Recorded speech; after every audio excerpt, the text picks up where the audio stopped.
अस्सलाम वालेकुम, मैं हूं शाहजेब खानजादा। पंजाब और खैबर पख्तूनख्वा में इंतखाबात की तारीख से मुताल्लिक सुप्रीम कोर्ट में खुद नोटिस केस की आज भी अहम समाअत हुई है और समाअत से पहले बेंच की तश्कील और जजेस के एतराज़ात के हवाले से ड्रामाई पेशरफ्त भी सामने आई है। आज ये केस दिन 11:30 बजे समाअत के लिए मुकर्रर किया गया था, मगर फिर समाअत का वक्त दिन 12 बजे मुकर्रर कर दिया गया।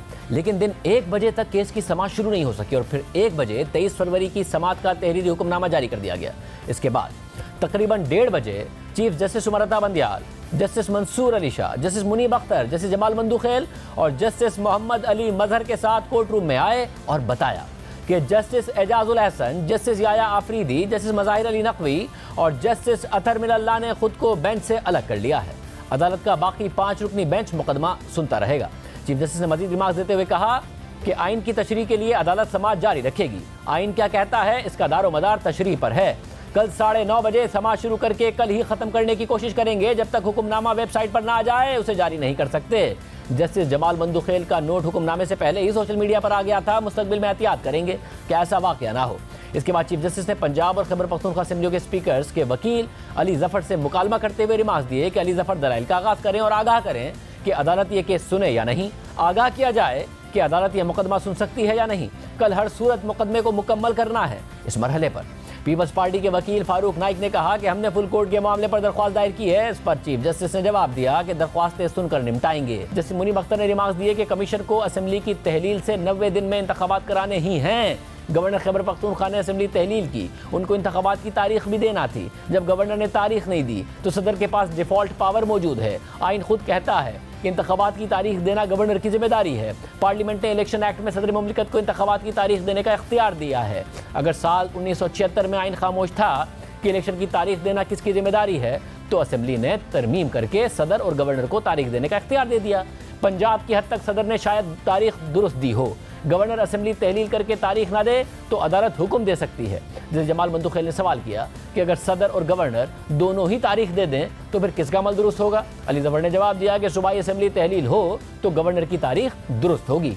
चीफ जस्टिस ने रिमार्क दिए कि पार्लियामान ने इलेक्शन एक्ट में वाज़ेह लिखा है कि सदर भी तारीख दे सकते हैं। पार्लियामान की बसीरत का कैसे जायजा लिया जा सकता है, गवर्नर भी किस बुनियाद और मुशावरत पर तारीख मुकर्रर कर सकता है। जैसे जमाल मंदुखेल ने इस मरहले पर सवाल उठाया कि अगर मुल्क के पास इंतखाबात कराने के पैसे ना हो तो क्या होगा।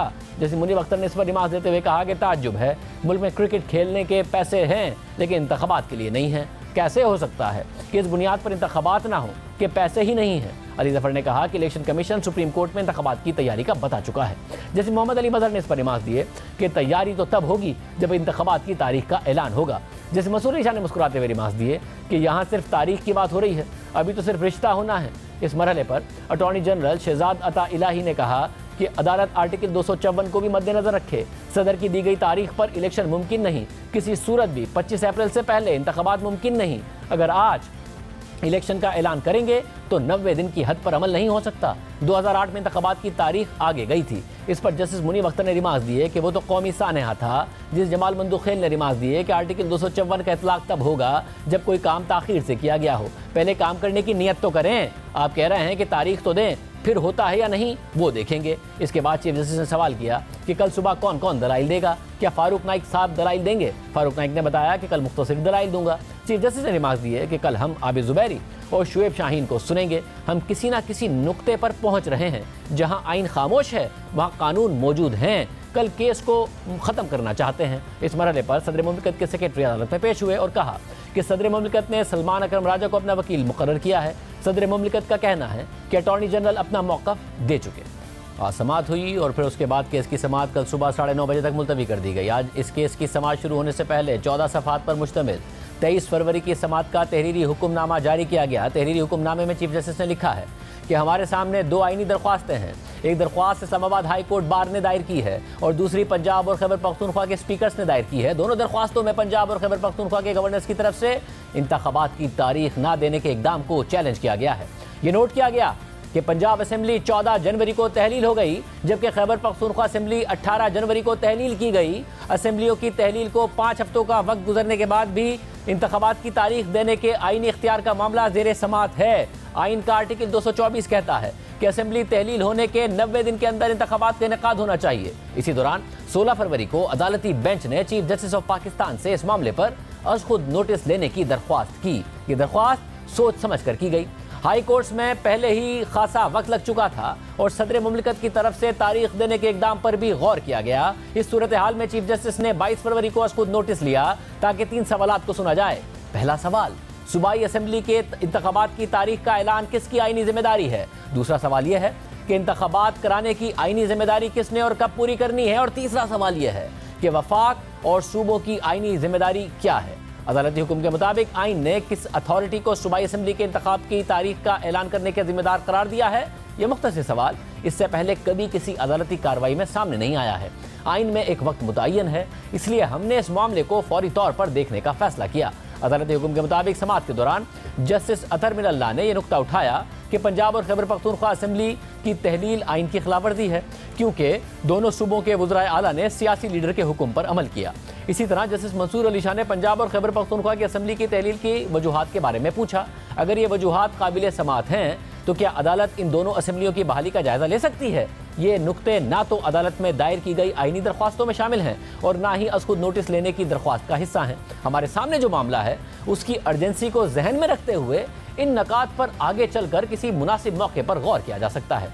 इस कार्रवाई को कल यानी 24 फरवरी सुबह 11 बजे तक के लिए मुलतवी किया जाता है। इसके बाद अदालती हुक्म में जस्टिस जमाल बंदुखेल का नोट शामिल किया गया है, जिसके मुताबिक गुज़िश्ता रात गए यानी 22 फरवरी की रात मैंने एक फाइल वसूल की कि मौजूद चीफ जस्टिस ने एक अज खुद नोटिस लिया है।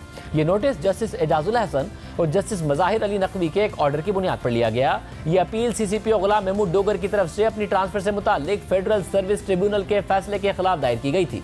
गुलाम महमूद डोगर के वकील आबिद एस जुबैरी हैं।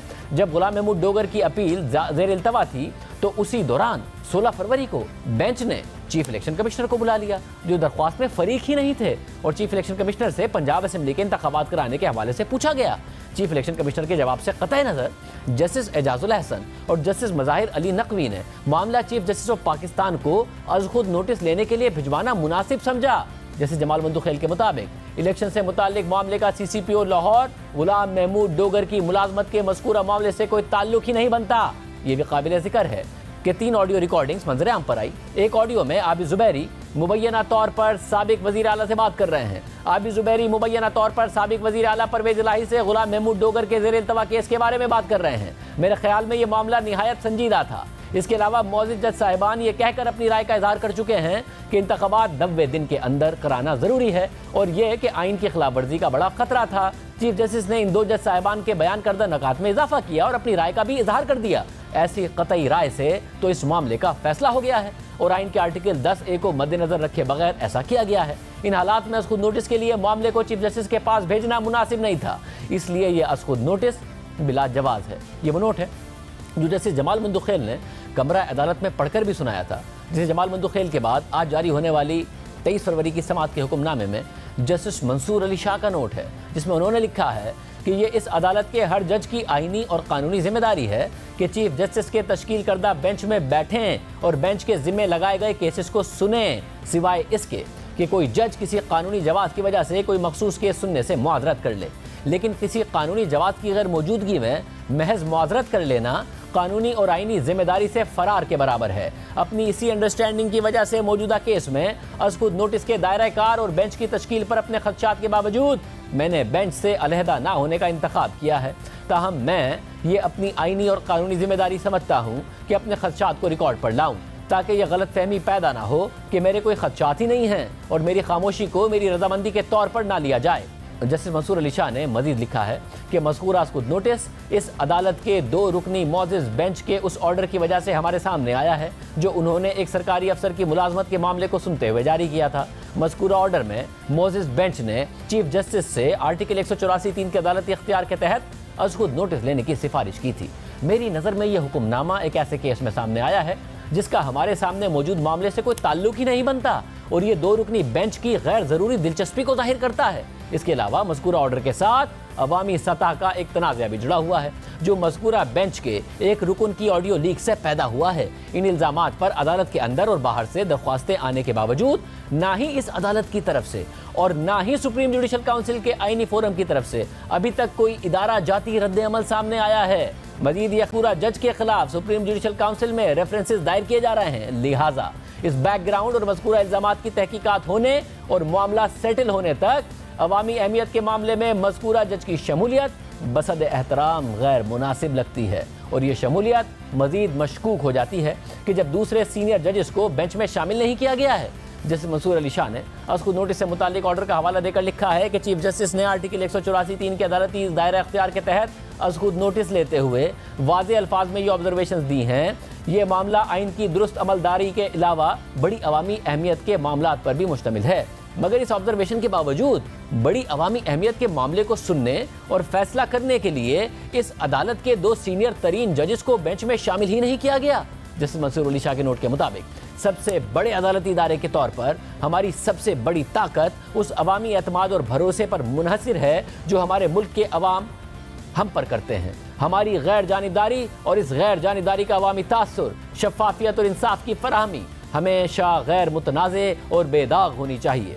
जस्टिस मंसूर अली शाह के नोट के बाद जस्टिस याया अफरीदी का नोट है, जिसमें उन्होंने लिखा है कि बादियुन नज़र में ऐसा लगता है कि ये दरख्वास्तें आइन के आर्टिकल 184(3) के दायरे कार में आती हैं, ताहम इस वक्त ये इख्तियार इस्तेमाल करते हुए कोई फैसला देना मुनासिब नहीं होगा, क्योंकि यही मामलात लाहौर हाई कोर्ट और पेशावर हाई कोर्ट में ज़ेर समाअत हैं और फैसला होना बाकी है। ताहम आर्टिकल 184(3) के तहत इस अदालत का आज़ादाना दायरा इख्तियार है और ये इख्तियार किसी दूसरी अदालत या फोरम पर किसी मामले के ज़ेर समाअत होने से मुतासिर नहीं होता। लेकिन लाहौर हाई कोर्ट के फैसले और उसके खिलाफ इंट्रा कोर्ट अपील के होते हुए और फिर सियासी जमातों के चार्ज सियासी बयानिए इस अदालत से तहम्मुल के मुजाहरे का तकाजा करते हैं। ऐसा इसलिए किया जाना चाहिए कि मुनसिफाना फैसला करने से मुतालिक इस अदालत की पेशगी ख्वाहिश पर कोई मनफी असर पड़ने से बचा जा सके। लिहाजा समाअत के दौरान कोई फाइंडिंग या रिमार्क्स देना मज़कूरा अदालतों में फरीक़ैन के मौक़िफ़ के साथ न सिर्फ मुतासिबाना होगा, बल्कि आइन में हाई कोर्ट को दी गई अदालती डोमेन को भी ठेस पहुंचाएगा। मजीद ये कि हाई कोर्ट्स की जुडिशल प्रोप्राइटरी को भी डिस्टर्ब करेगा। लिहाजा मैं इन तीनों पटिशंस को खारिज करता हूं। यह फैसला देने के बाद कि मज़कूरा 3 पटिशंस में 184(3) के तहत अज़ खुद नोटिस लेना गैर मुनासिब होगा। मैं समझता हूं कि मेरा इन पटिशंस की समाअत जारी रखना बेकार है, ताहम मैं यह फैसला चीफ जस्टिस पर छोड़ता हूं कि वो मुझे मज़कूरा बेंच में रखते हैं या नहीं रखते। और फिर आज होने वाली समाअत के बेंच में जस्टिस याया अफरीदी को शामिल नहीं किया गया। जस्टिस याया अफरीदी के बाद जस्टिस अतहर मिनल्लाह का नोट है, जिसमें उन्होंने लिखा है कि मैं अपने साथी जज जस्टिस याया अफरीदी की राय से इत्तफाक करता हूँ। मुझे भी चीफ जस्टिस के तहरीरी हुक्मनामे का जायजा लेने का मौका मिला, लेकिन इंतहाई अदब के साथ कहता चलूँ कि ये ऑर्डर अदालती समाअत और अदालत में ऐलान किए गए ऑर्डर से मुताबिकत नहीं रखता। हमारे सामने जो सवालात उठाए गए हैं उन्हें अलग से नहीं देखा जा सकता। पंजाब और खैबर पख्तूनख्वा असेंबलियों की तहलील की आईनी और कानूनी हैसियत को नज़रअंदाज नहीं किया जा सकता कि क्या वो आइन में दर्ज अपनी मुद्दत से पहले आईनी जमहूरियत के तकाज़ों की खिलाफ वर्जी करते हुए तहलील कर दी गई थी। असेंबलियाँ तोड़ने की कानूनी हैसियत पर सवालात बुनियादी हुकूक की संगीन खिलाफ वर्जी से मुताल्लिक हैं। हमारे सामने आने वाला मामला पहले ही एक सूबाई आईनी अदालत के सामने मौजूद है। इस मामले का सुप्रीम कोर्ट आना अभी क़ब्ल वक्त है। समाअत के दौरान मैंने राय दी थी कि हमारे सामने जो मामला है इससे पहले मुतल्लिका सूबाई असेंबलियों की तहलील के कानूनी पहलुओं का भी जायजा लिया जाना चाहिए। चीफ जस्टिस जो बेंच की सरबराही कर रहे थे उन्होंने इन सवालात पर भी गौर करने की हामी भरी थी। मेरे सवालात पर बेंच के किसी रुकन ने एतराज़ नहीं किया था, इसीलिए ऑर्डर लिखवाते हुए खुली अदालत में मेरे सवालात को चीफ जस्टिस ने शामिल किया था। मेरे जो सवालात लिखने को कहा गया वो ये थे कि क्या सूबाई असेंबली तोड़ने की एडवाइस देना वज़ीर आला का हतमी इख्तियार है, जिसको इस्तेमाल करते हुए आईनी वजूहात को देखना ज़रूरी नहीं। क्या वज़ीर आला अपनी आज़ादाना राय पर यह एडवाइस दे सकता है या वो ये एडवाइस किसी और शख्स की हिदायत पर भी दे सकता है। अगर वज़ीर आला की एडवाइस किसी भी वजह से आईनी तौर पर गलत साबित हो जाए तो क्या इस सूरत में सूबाई असेंबली दोबारा बहाल हो सकती है। अपने नोट में जस्टिस अतहर मिनल्लाह ने मज़ीद लिखा कि जहां आइन की तशरीह इस अदालत का इख्तियार है, वहीं आइन का तहफ़्फ़ुज़ भी इसी अदालत का काम है। आइन एक ऐसा दस्तावेज़ है जिसे आने वाले हर वक्त में चलना है। इस अदालत की तरफ से आइन की तशरीह के आम लोगों और आने वाली नस्लों पर असरात होते हैं। अज़ खुद नोटिस के इख्तियार का इस्तेमाल इंतहाई एहतियात का मुतकाजी है। ये इंतहाई अहम है कि आईनी खिलाफ वर्जियों और आईनी तशरीह के अहम मामलात को फुल कोर्ट सुने। चीफ जस्टिस के खुद नोटिस के अख्तियार की आईनी तशरीह भी जरूरी हो गई है। जस्टिस अतहर मिनल्लाह के नोट के बाद ऑर्डर ऑफ द बेंच है, जिसमें लिखा है कि 23 फरवरी के हुक्म और 4 जजेस जस्टिस मंसूर अली शाह, जैसे याया आफरीदी, जैसे जमाल खान मंदूखेल और जस्टिस अतहर मिनल्लाह के इजाफी नोट्स को सामने रखते हुए साथ ही हमारी बाहिमी बहस के बाद ये मामला बेंच की तश्कील के लिए चीफ जस्टिस को भेजा जाता है। अब अहम बात यह है कि 23 फरवरी की समाअत का हुक्म है जो आज जारी किया गया। इस ऑर्डर में बेंच की तश्कील का मामला चीफ जस्टिस को भेज दिया गया, मगर अगले दिन यानी 24 फरवरी को 9 रुकनी बेंच ने ही इस केस की समाअत की और फिर आज ऑर्डर जारी हुआ है और चीफ जस्टिस ने 4 जजेस के समाअत से अलग होने का ऐलान कर दिया।